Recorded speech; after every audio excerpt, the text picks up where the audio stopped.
I am 73 years old now, and my hands shake when I hold a cup of tea.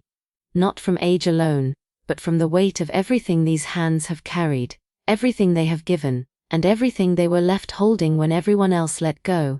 I sit here in this small apartment, where the afternoon light comes through the curtains in golden strips, and I remember.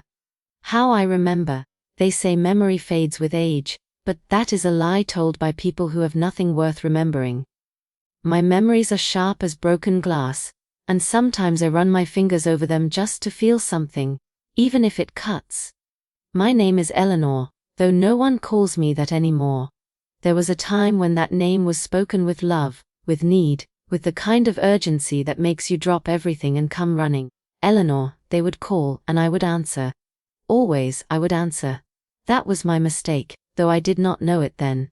I thought love being available, being selfless, being the one who holds everyone together, even when you are falling apart yourself. I learned too late that there is a difference between being loved and being useful, and when you stop being useful, you discover which one you really were. I was born in a small town where everyone knew everyone, where secrets were currency and reputation was everything. My parents were simple people. My father worked at the mill and my mother took in sewing, and they raised me to believe that family was sacred, that blood was thicker than water, that you sacrifice for the people you love because that is what good people do. I believed them. I built my entire life on that foundation, and I never questioned it, not even when the cracks started to show. I met Richard when I was 19. He was 22, tall and handsome in that careless way some men are, with dark hair that fell across his forehead and eyes that seemed to promise everything. He worked at his father's construction company, and he had dreams, big dreams about expanding the business, about building things that would last. I fell in love with those dreams as much as I fell in love with him. We married quickly, the way people did back then, in a small ceremony at the church with white flowers and my mother crying happy tears. I wore a dress she had sewn herself, every stitch a prayer for my happiness. The first years were good. We were poor but hopeful, living in a tiny apartment above a bakery where the smell of bread would wake us every morning. Richard worked long hours, and I worked too, taking whatever jobs I could find, cleaning houses, waitressing at the diner, anything to help us save money for the future we were building together. We had our first child when I was 21, a daughter we named Margaret. She was perfect with tiny fingers that would grip mine so tightly, as if she knew even then that I would never let her go. 2 years later came David, a son with Richard's eyes and my stubborn chin, and then, 3 years after that, came Thomas, our surprise, our unexpected blessing. I gave myself to them completely. I quit working outside the home, because Richard said a mother should be with her children, and I agreed because I wanted to be there for every moment, every milestone, every scraped knee, and bad dream. I was there when Margaret took her first steps, when David spoke his first word, when Thomas smiled for the first time. I was the one who sat up with them through fevers, who packed their lunches with little notes inside, who sewed Halloween costumes and baked birthday cakes from scratch. I was the center of our family's universe, the sun around which everything else orbited, and I was proud of that. I thought I was doing everything right. Richard's business grew, slowly at first, then faster. By the time the children were in school, we had moved to a bigger house in a better neighborhood. Richard hired more workers, took on bigger projects, started making real money. I was happy for him, proud of how hard he had worked. But something changed. He was home less and less, business dinners he would say, networking events, client meetings that ran late. I believed him because I wanted to believe him, because I had 3 children who needed me and a household to run, and I did not have the energy to question the man I had promised to trust forever. The children grew, the way children do, faster than you can imagine when you are living it. Margaret was brilliant, top of her class, with plans to go to medical school. David was athletic and popular, the kind of boy who made friends easily and seemed to glide through life. Thomas was sensitive and artistic, always drawing or writing poetry, seeing beauty in things the rest of us overlooked. I was so proud of them. I sacrificed everything to give them opportunities I never had. I went without new clothes so Margaret could have a computer for school. I drove an old car that broke down constantly so David could attend the expensive soccer camp. I worked part-time at a bookstore, standing on my feet for hours, so Thomas could take art classes. Richard provided financially, yes, but I provided everything else. I was the one who attended every parent-teacher conference, every school play, every soccer game. I was the one they came to with their problems, their fears, their dreams. I was the one who held them when they cried, who celebrated their victories, who believed in them even when they did not believe in themselves. Richard was busy building his empire, and I was busy building our children. I told myself that was enough, that we were a team with different roles, that this was what marriage looked like.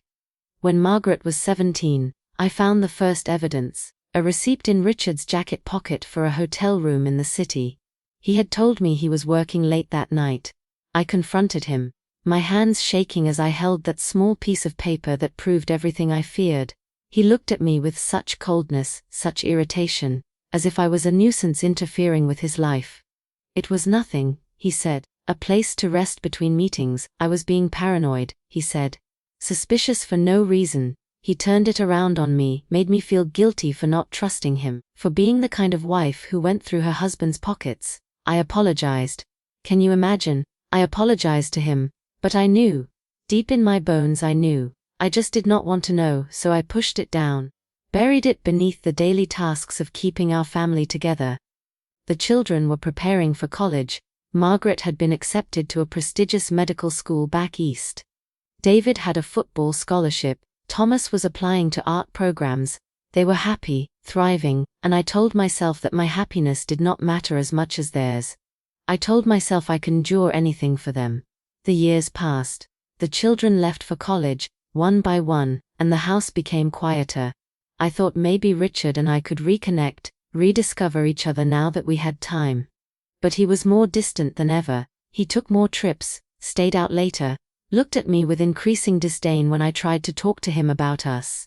I had become invisible to him, a ghost haunting our expensive house, a reminder of obligations he no longer felt. I was 52 when I got sick. It started small, a tiredness I could not shake, a pain in my bones that kept me awake at night. I ignored it for months because there was always something that needed doing, someone who needed me. But it got worse. Finally, I went to the doctor, and the word they gave me felt like a death sentence. Cancer. Advanced.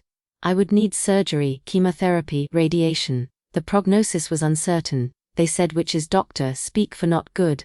I told Richard that evening. He was in his study, working on his laptop, and I stood in the doorway feeling like a supplicant begging for an audience with a king. He looked up when I said his name, and I told him, the words tumbling out in a rush because I was afraid if I stopped I would not be able to start again. I have cancer, I said. It is bad. I am scared. He stared at me for a long moment, and I saw something flicker across his face. Not fear, not concern, not love, annoyance. He sighed, closed his laptop, and said we would deal with it. That was all. We would deal with it, as if I was a problem to be managed, a complication in his otherwise smooth life. He did not hold me. He did not tell me it would be okay. He did not ask how I felt or what I needed. He just went back to his laptop, and I stood there feeling more alone than I had ever felt in my life. I called the children. Margaret was in her residency, working brutal hours at a hospital in Boston. She sounded stressed when she answered, and when I told her, there was a pause. "Mom," she said, and I heard the conflict in her voice. "I am in the middle of the most important rotation of my career. Can it wait until Christmas? I will visit then, and we can talk about treatment options." I told her of course it could wait, even though my surgery was scheduled for 3 weeks later. Even then, even dying, I did not want to inconvenience my daughter. David was easier to reach but harder to pin down. He was working in finance in New York, making more money in a year than Richard and I had made in the first decade of our marriage. He said all the right things, expressed concern, promised to help however he could. But when I mentioned the surgery date, he went quiet. "That is the week of the merger, Mom," he said. "I have been working on this deal for 8 months. I cannot take time off right now, but I will send money, whatever you need for treatment. Just let me know." Money, as if money was what I needed, as if money could hold my hand in the pre-op room or sit beside my bed during recovery. Thomas was the one I thought would come, sensitive, artistic Thomas, who had always seemed to understand me in ways the others did not. He was living in Portland, teaching art at a community college and working on his paintings. When I told him, he cried. He actually cried, and I felt relief flood through me because finally someone was reacting the way I needed them to react. "I will be there, Mom," he promised. "I will take time off work. I will stay with you. You will not go through this alone." But he did not come. The week before my surgery he called. "Mom," he said, and I knew from his tone what was coming. "I got this opportunity. This gallery in Seattle wants to show my work. It is everything I have been working toward, but the opening is the same week as your surgery." I did not know what to say, so I said nothing. "Mom, are you there?" he asked. "I am here," I said. "Go to Seattle, Thomas. Show your paintings, I will be fine." And I meant it, in that moment. I wanted him to have his dreams, even if it meant I faced my nightmare alone. The day of my surgery, Richard drove me to the hospital. We did not speak during the drive. In the waiting room, filling out forms with hands that would not stop shaking, I looked at him sitting beside me, scrolling through his phone, and I realized I did not know this man anymore. Or maybe I never had. Maybe I had loved a version of him I created in my head, a version that never actually existed. They took me back for pre-op alone. The nurse asked if anyone would be waiting for me, and I lied and said yes. I went under anesthesia thinking about my children when they were small, how they would climb into bed with me during thunderstorms, how safe they felt in my arms, how certain they were that I would protect them from anything. I wondered if they remembered those moments. I wondered if they ever thought about me at all anymore, except as an obligation, a name in their contact list they felt guilty about ignoring. I survived the surgery. Barely. There were complications, infections, a second emergency surgery. I spent 2 weeks in the hospital, and Richard visited 3 times in 14 days. He brought flowers, once expensive ones from the fancy florist. Flowers that meant nothing because they came from guilt, not love. The children called, brief conversations where they asked how I was doing, but did not really listen to my answers because they were busy, always so busy with their important lives. The chemotherapy was hell. I lost my hair, my appetite, my strength. I spent days curled on the bathroom floor, too weak to make it back to bed after vomiting. Richard hired a nurse to come check on me twice a week, because he certainly was not going to do it himself. I existed in a haze of pain and loneliness, so profound it felt like drowning. I had spent my entire life surrounded by family, and now, when I needed them most, I was completely alone. There was a day, about 3 months into treatment, when I could not get out of bed, not because of the sickness, but because I had no reason to. No one needed me. No one was coming. I lay there staring at the ceiling, and I thought about how easy it would be to just give up, to stop fighting, to let the cancer win. What was I fighting for? A husband who had already left me emotionally years ago. Children who could not be bothered to visit their dying mother. A life that had become nothing but an empty house and silent days. But I did not give up. Something stubborn in me refused to die for people who did not care if I lived. So I got up. I went to treatment. I fought, not for them, but for myself. For the first time in my life, I did something for myself. 6 months later, against all odds, I was in remission. The cancer was gone, for now. My doctor called it a miracle. I called it irony. I had survived, but something in me had died anyway. The part that believed in unconditional love, in family loyalty, in the idea that sacrifice would be reciprocated, that part was gone, and I did not mourn it. I mourned instead the years I had wasted, the life I had given away piece by piece to people who never valued it. Richard asked for a divorce 2 months after my remission was confirmed. He actually waited until I was officially cancer-free, as if that made him a good person.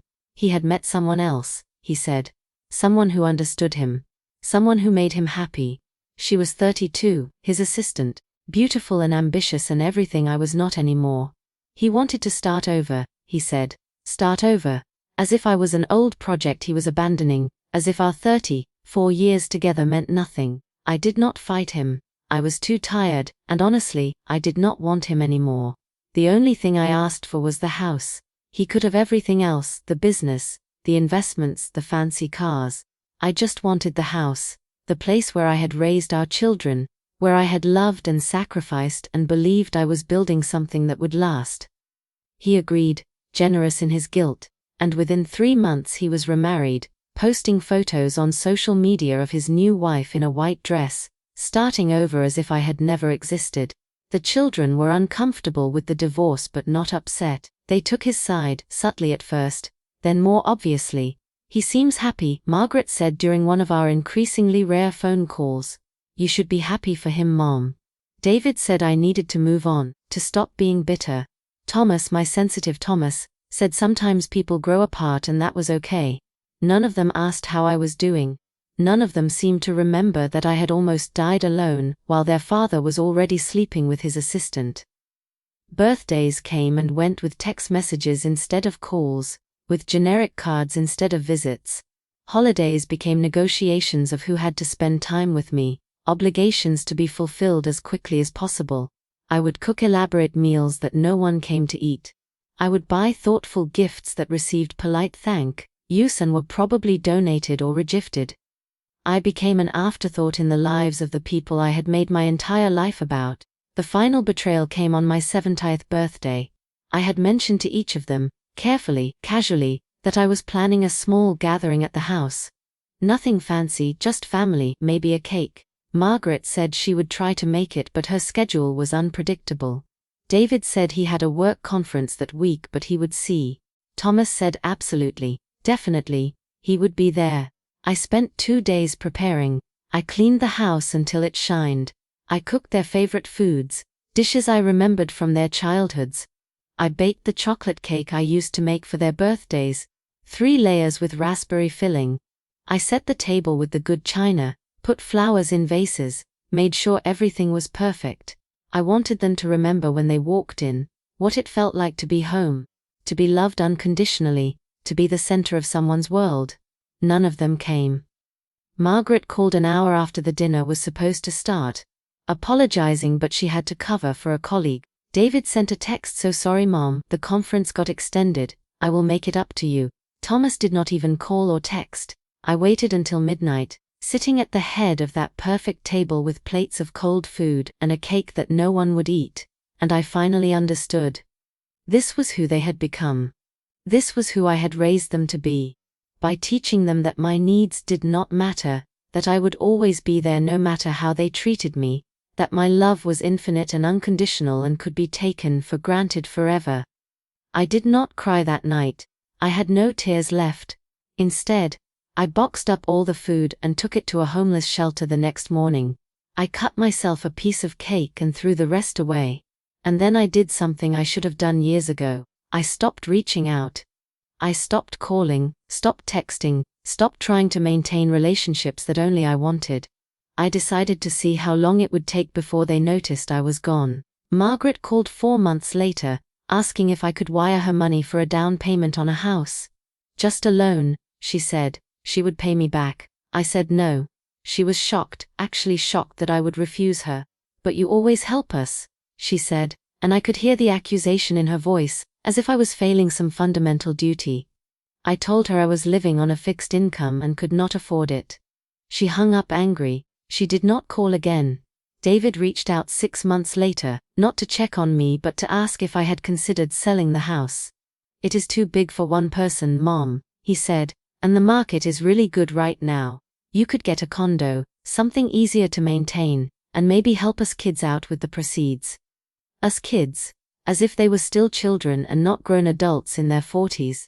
I told him the house was mine and I was keeping it. He said I was being selfish. I told him he was right, and I hung up. Thomas came to visit once, almost 2 years after my birthday dinner. He needed a place to stay, he said. Just for a few weeks while he figured some things out. His girlfriend had kicked him out, he had lost his teaching job, he needed time to regroup. I let him stay because old habits die hard and he was still my son. But he did not regroup. He slept until noon, left messes everywhere, helped himself to my food and my money. When I finally asked him to leave after 6 weeks, he looked at me like I was a stranger. "I cannot believe you are kicking me out," he said. "What happened to you, Mom? You used to care about your family." I almost laughed. What happened to me? What happened was that I survived cancer alone. What happened was that I learned the difference between love and obligation. What happened was that I realized I had raised 3 people who loved what I could do for them, not who I was. I told him this, calmly, quietly, and he left in a rage, telling me I was bitter and cruel, and he finally understood why Dad left me. That was 3 years ago. I have not heard from any of them since, except for generic holiday texts that feel like they were sent to their entire contact list. Margaret got married last year. I saw the photos on Facebook. I was not invited. David had a baby, a daughter they named Sophie. I have never met my granddaughter. Thomas moved to California, apparently doing well with his art. I only know this because someone from church mentioned seeing his work in a magazine. I am 73 years old now, and I live alone in this house that was supposed to be filled with family, with grandchildren, with the rewards of a life spent giving. People tell me I should reach out, that I should be the bigger person, that family is everything. But they do not understand. I was the bigger person for 50 years. I reached out until my arms were tired from holding people who never held me back. And family is not everything when family treats you like nothing. The loneliness is sometimes unbearable. I will not lie about that. There are days when the silence in this house feels like it is crushing me, when I would give anything to hear one of my children's voices, to feel needed again, to matter to someone. But then I remember that night, sitting at a table full of food no one came to eat, and I know that being alone is better than being surrounded by people who make you feel alone. I have made a new life, small but mine. I volunteer at the library. I have joined a book club with other women my age, women who understand what it means to be discarded by the people you sacrificed everything for. I take walks in the park and feed the ducks. I have learned to cook for one and to enjoy my own company. It is not the life I imagined, not the golden years I was promised, but it is honest. There are no lies here, no pretending, no performing love for people who do not feel it. Sometimes I wonder if they ever think about me, if they ever feel guilty, if they ever realize what they lost. I wonder if they will regret it when I am gone, when they have to sort through this house, and find all the evidence of my love, the photos and the saved artwork, and the baby clothes I could never throw away. Will they cry then? Will they wish they had called more, visited more, loved me the way I loved them? But I know the truth. They will feel guilty for a moment, sad at the funeral, reflective as they divide my possessions. And then they will move on. Because that is what people do. They will tell themselves that I was difficult, that I pushed them away, that they did their best. They will rewrite history to make themselves the victims of my bitterness rather than the cause of it. And maybe that is fine. Maybe that is the final gift I can give them, the freedom to not feel responsible for the mother they abandoned. I am 73 years old, and my hands shake when I hold a cup of tea, but they are steady enough to write this, to tell this truth. I sacrificed my entire life for people who left me alone in my weakest moment, and that day I realized that not everyone you love will stand beside you. Some only stay as long as you are strong, as long as you are useful, as long as you are giving them what they need. And when you have nothing left to give, when you need someone to give to you for once, they disappear like smoke, leaving you choking on the emptiness they leave behind. But here is what I have learned in these quiet, lonely years. You do not die from being abandoned by the people you loved. You change, you become someone different, someone harder maybe, but someone who belongs to herself, and there is a strange, bitter freedom in that. I answer to no one now. I owe nothing to anyone. I am not waiting for phone calls or visits or validation from people who proved they do not value me. I am just here, in this house, in this life, making peace with the fact that love is not always returned and sacrifice is not always honored, and sometimes the people you would die for would not even cross the street for you. And somehow, impossibly, I am still here, still breathing, still waking up to sunshine through these curtains, still feeding the ducks and reading books and laughing with women who understand, still alive, despite everything and everyone, and maybe that is enough. Maybe surviving them, outlasting their cruelty, building a life from the ashes of their abandonment, maybe that is the only revenge I need. They wanted me to disappear, to fade away quietly, to stop being an inconvenience. But I am still here. And I will be here, in this house they want me to sell, living this small life they find embarrassing, being this bitter woman they can blame, until the very end. Because I am Eleanor, and I survived cancer and I survived them, and no one gets to tell me anymore that my life does not matter,